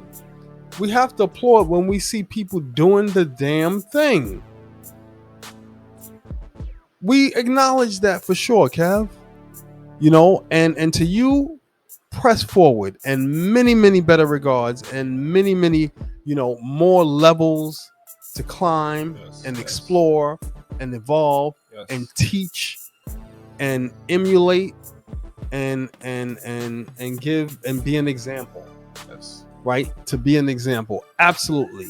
You know, we're going to continue, each one of us in our own way, to plug away at these levels, you know, to put ourselves in position to be the best influence that we can in the world within the power range that we have. Purpose, passion, presence, proaction, provision, protection. Right. I was gonna say, hold on. I ain't. I remember I went backwards. I ain't even hit protection. I just had to make sure that I let people know, you know, what that was. But protection. We up chin here. Yeah. I remember you just you asked me, or you was talking, you know, was the request real or valid of protection from women? And I kind of have a two-part to that. I do think that the request is real. I think one of the requests is like lifelong, and one of the requests is like daily, right? So when a woman says, I want you to protect me, the daily value of that is, I want you to be confident when you walk with me. So confident that other men, even it's rough in different situations, but other men know that I'm yours. And you're so confident, because it's a bravado thing. So like, you're so confident when you walk with me that nobody's gonna mess with you to try to take me from you, off your arm, literally. And I think that's really what they want. They want you to be confident when you walk with them. Now we know the odds of a man coming up to you and snatching your woman off your arm is like, less than 1%. They want But to in feel their head, they want to feel like Absolutely. if in any situation a man was to want to do that, he wouldn't choose you. And if he did, this is the second part, that you would defend her to the best of your ability. And I feel like that's what they're asking for. That's the request.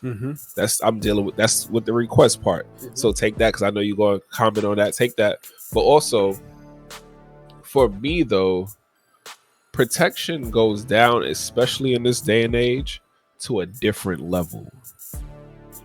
I'm gonna tell a story. When I met my wife,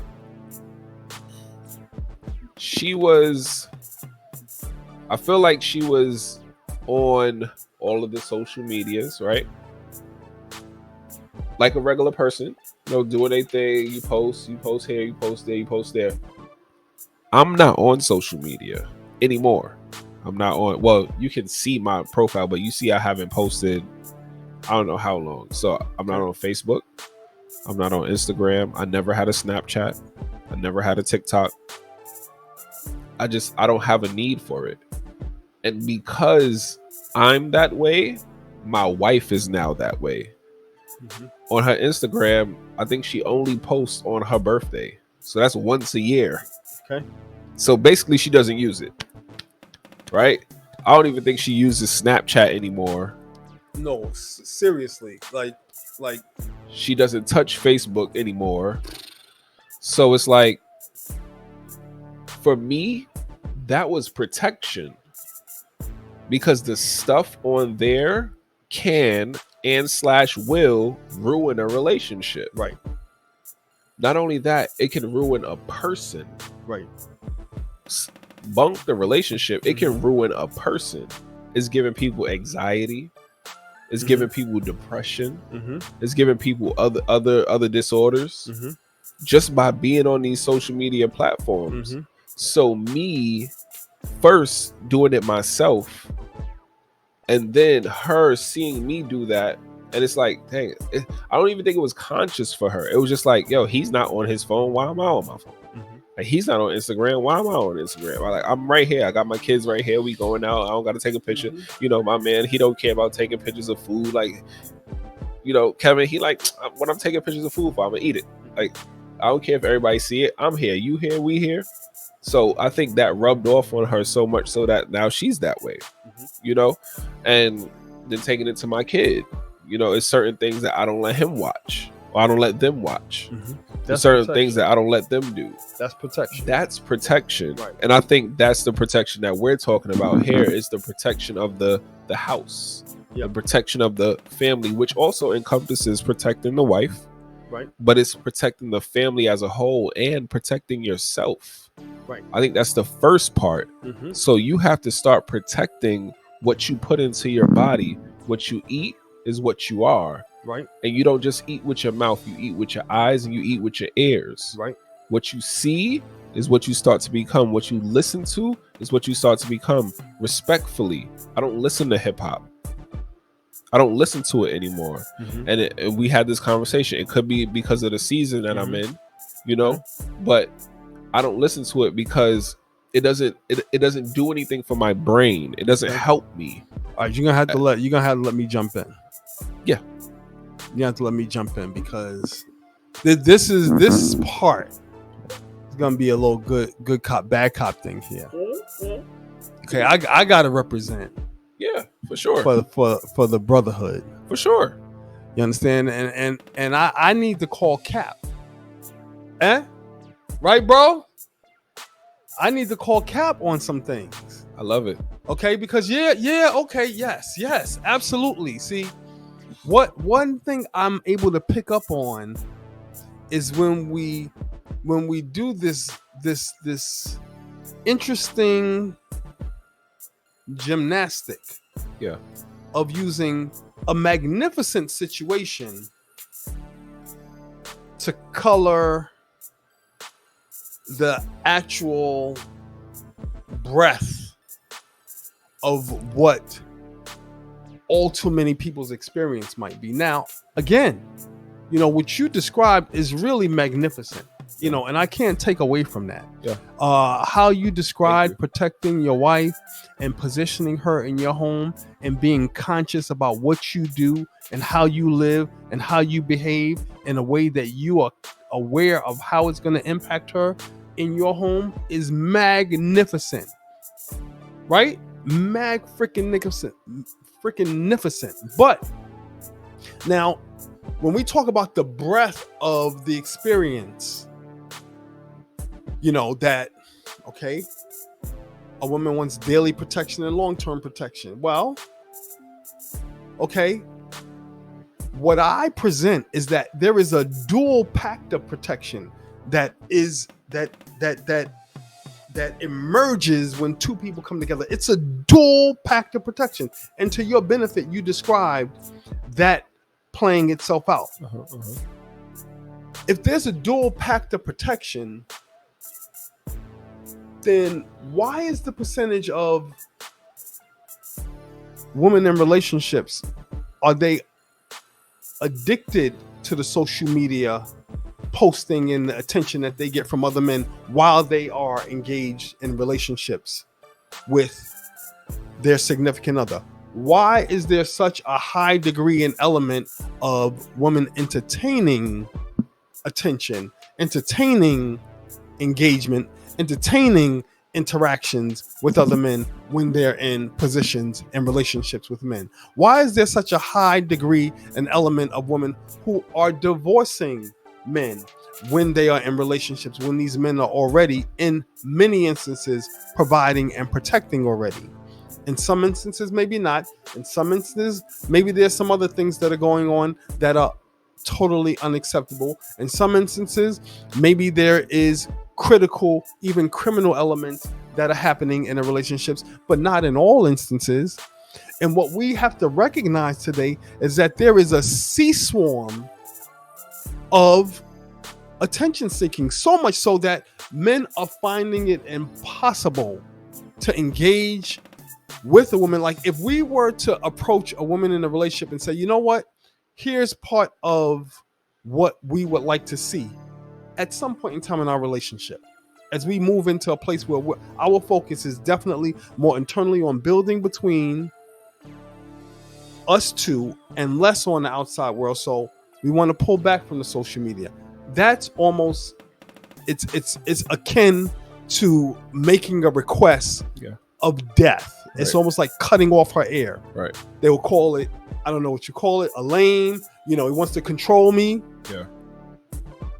That's going to be big. So the reality of it is that, yes, that's applauded. We would wish that this was more of the reality. We would wish to be able to, and maybe to your point, it's an appeal to getting grounded in our spiritual connection with God and learning to walk in ways that are going to benefit us, possibly to a degree. But as a man who's a believer, I can tell you that alone, it requires two people who are harmonious in a grade and a chord of living that meets at a certain place. Right. Otherwise, the combination lock, it isn't going to click. If a woman said, women always get poached with the question, well, what do you bring to the table? And they say, well, they're kind of like, it's a stupid question. What do you mean? What do I bring to the table? And I get it. I get it. But you want to know something? If a woman said, if each woman, this is game for women. If each woman said to a man, you know what I bring protection to your personal interests. I bring protection to your business interests. I bring protection to your home and to your dignity and honor, to your economic interests as a man. Are you kidding me? Do be like, wait. Don't move. You stay on that spot. He's running right down to the jewelry store, down the block in that moment. Yeah. But you know what that sounds like? to all too many women, it sounds like prison. Because that means that she puts his interests almost over hers without knowing. Now, here's the game. When a woman puts a man's interest above, this sounds so like they're gonna say this is the most misogynistic shit I've ever heard. Ladies, I didn't say it. When a woman Bae, I didn't puts say it. her man's interest above her own, what should happen? Now, I'm not so ignorant to think that every man is capable of raising to the level of quality, character, purpose, value, and legacy, right? I know that there are many men who just fail the grade. You understand what I mean? But there are a lot of men who would not fail the grade in the face of those circumstances. He would just not fail the grade. If you said that to him, he's stepping up and into. As a matter of fact, there was something else I was supposed to say, but I missed it. But I will say this. This element right here, this intersection right here is the prelude to priest and prophet. As a little teaser, this is what men are supposed to grow up into as we mature through proaction, provision, and protection in a properly honorable connection with a partner who understands purpose, value, legacy, and then we can move in the phase of growing into what it means to be priest and prophet. Many of us have limitations on even accessing that layer of male masculinity because we don't have the fullness of the complement of how we were supposed to develop as men in the world, because of oftentimes, one,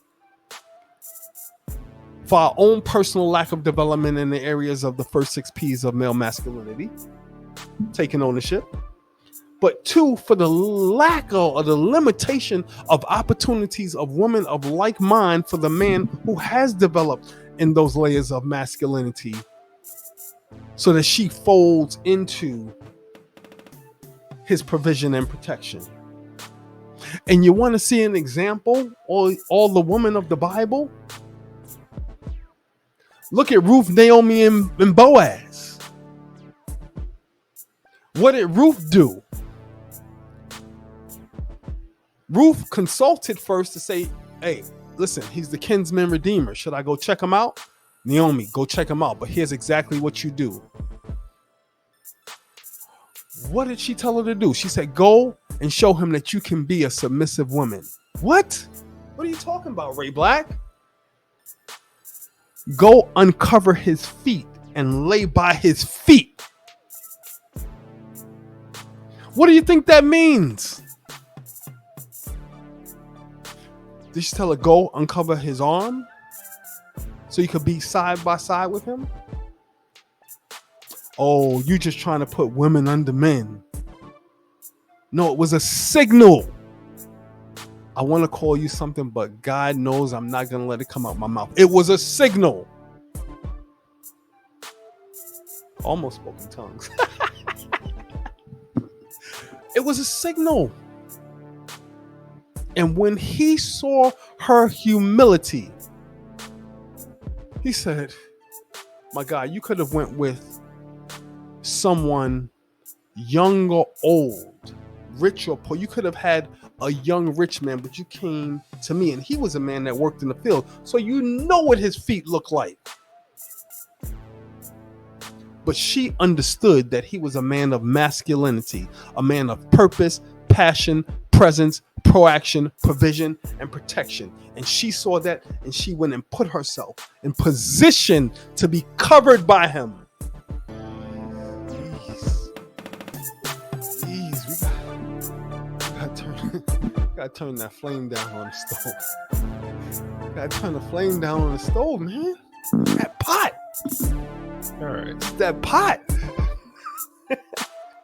That gumbo. you probably won't get covered because you don't understand what it means to be a man,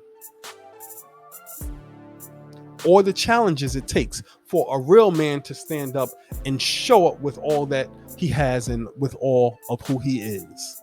So we carry on here. I say men don't focus.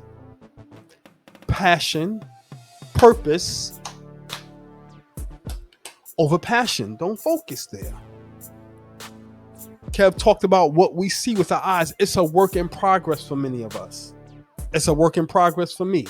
What I listen to with my ears, it's a work in progress. What I want to touch, taste, see, feel, smell, experience, it's a work in progress. Another podcast that we shall do, sex is a drug. What else stimulates every single sense you have besides a drug? And I don't even think a drug does all of those. Some of them are smellless.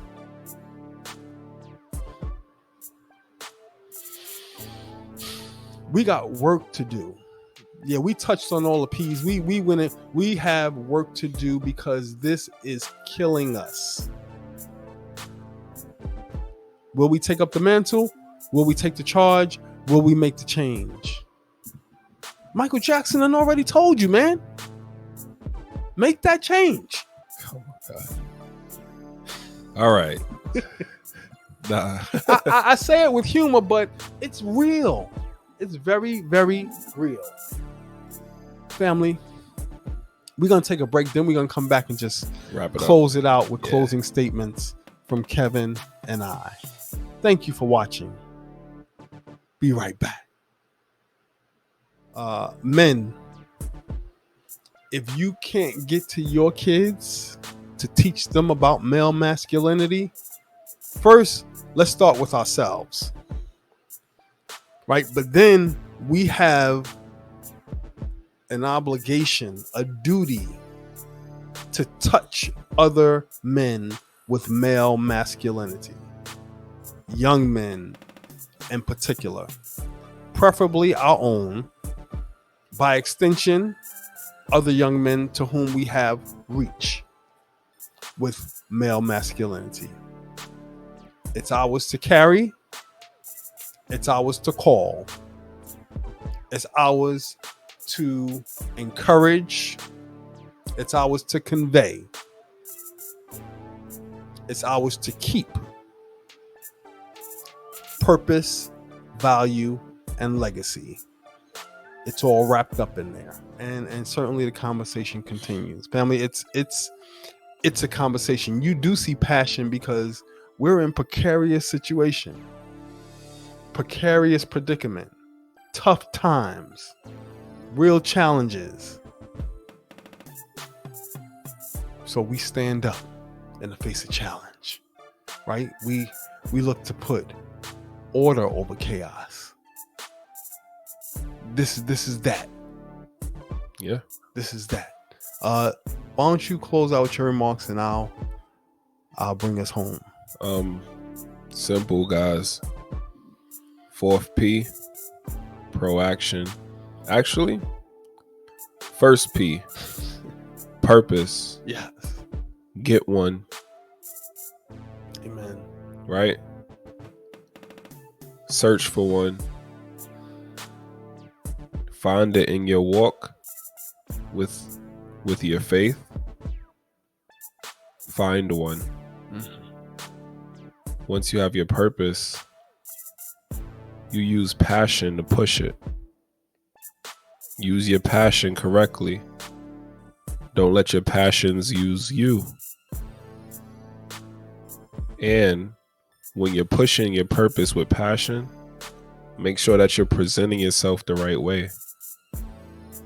No, it doesn't have to be one way. You present yourself the way that you want to be seen in the situations that you're in. Right? Then we go to proaction. In every aspect and every level of life, you're going to need an event where you're going to use proaction to go out there and get it, go out there and see what you're made of, go out there and use your passion to push your purpose with presence, and see what results you get as a man. And then once you start to settle in and get your foot in and start making a family, or even just being with one person, provide. And that doesn't just mean money. That could mean that means mentally as well. Provide for that house that you make. I'm not talking about a physical house. I'm talking about your temple. Provide for that. Even if you're alone, provide for that. Feed that. And then after that, you protect that. And you don't just protect with physical violence. You protect by staying away from certain things. You protect by going towards certain things. You protect by making sure that this house, this vessel, is the best version of itself. And anything that's coming towards it that's trying to harm it, you figure out a way to make sure that it doesn't touch it. That's protection.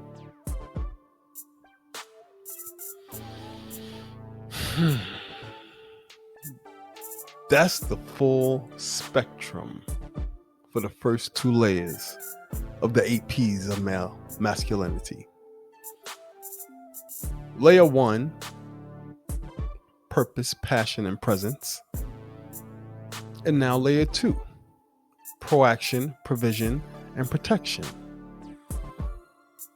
And the call is, or the invitation is, for reflection on what these can possibly mean. We each listen with the lens of our experience, the lens of our knowledge, the lens of our awareness. You may not see this exactly in the way that I see this. Kevin does not see this in the way that I see this. But the invitation is here, and the call is made to consider particularly how we are developing the hearts and the minds of our young people. And if we are working to create a functioning runway for them to springboard into life. And what we can do differently to mend the broken places that we, particularly as men, have been living with all these days, by way of our own self-reflection and the action we take considering the 8 P's of male masculinity. If you've listened this far, then you have really taken an interest in that there is something we know along the way has, pricked your conscience, inspired you to think more detailed or in depth about something that we may have presented. We say this is not something that can be digested in one sitting. We're going to leave this content up. This will be up here on YouTube, as long as they don't, cancel the pod for anything that we may have presented. So we hope not, we pray not. And as long as we can, this will be here for all of our reflection.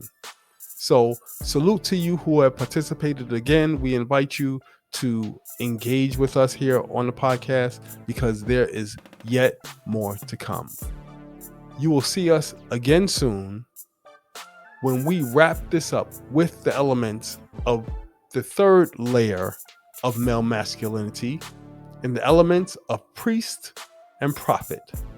You won't want to miss it. Thank you for listening. You take care, and you have a great, great, great rest of your day. See you later, guys. Take care.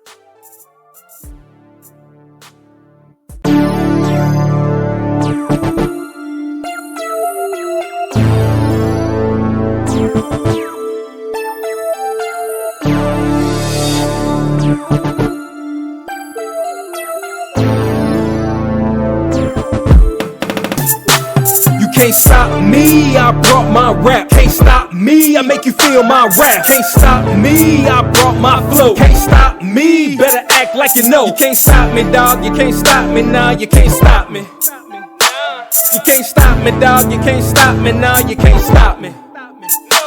You can't stop me, dog, you can't stop me, nah, you can't stop me. You can't stop me, dog, you can't stop me, nah, you can't stop me.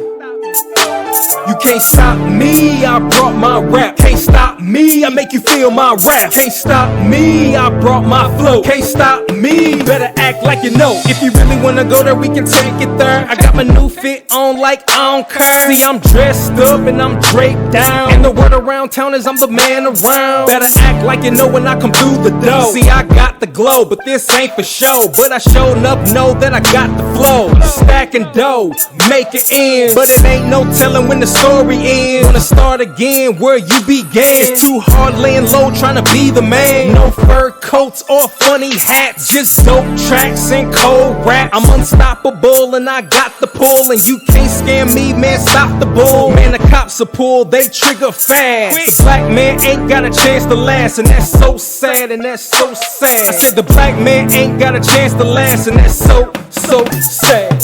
You can't stop me, I brought my rap. Can't stop me, I make you feel my wrath. Can't stop me, I brought my flow. Can't stop me, better act like you know. You can't stop me, dog, you can't stop me, nah, you can't stop me. You can't stop me, dog, you can't stop me, nah, you can't stop me.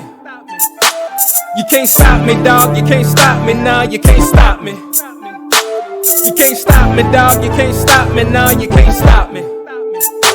You can't stop me, I brought my rap. Can't stop me, I make you feel my wrath. Can't stop me, I brought my flow. Can't stop me, better act like you know.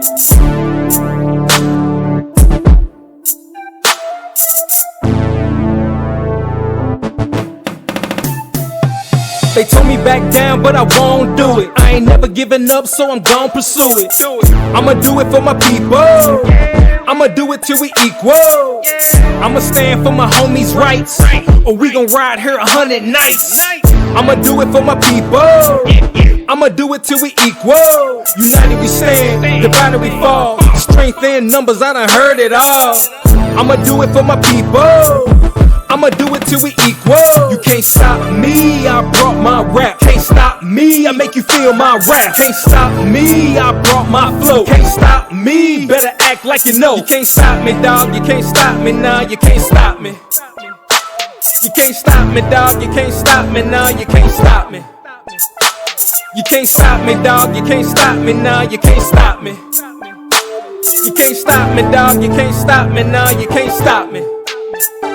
You can't stop me, I brought my rap. Can't stop me, I make you feel my wrath. Can't stop me, I brought my flow. Can't stop me, better act like you know. You can't stop me, I brought my rap. Can't stop me, I make you feel my wrath. Can't stop me, I brought my flow. Can't stop me, better act like you know.